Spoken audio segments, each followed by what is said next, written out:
name's Jim Lynxwiler. I'm an artist here in Fort Collins, this is where I reside, and I've been commissioned by the Downtown Development Authority to create a sculpture right here in Old Town. So it's sort of a opportunity for people to get to watch live sculpting and follow the process of going from start to finish over the course of about 3 months.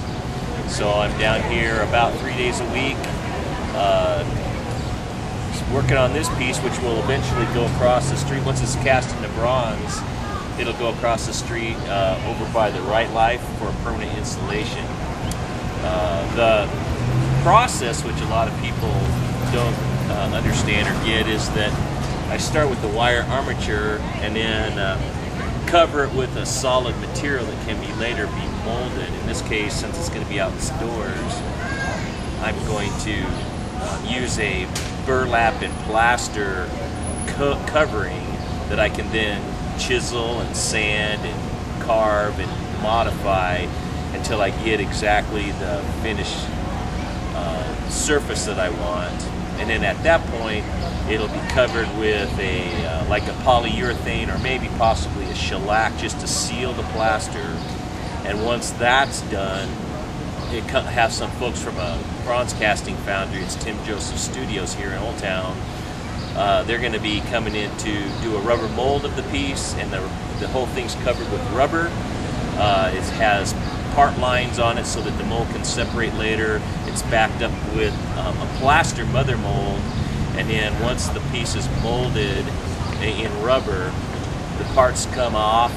All those different parts go to the foundry where waxes are made that duplicate the piece as it originally was in plaster. So now you have a piece essentially in a wax version of the plaster, and at that point all the waxes go to a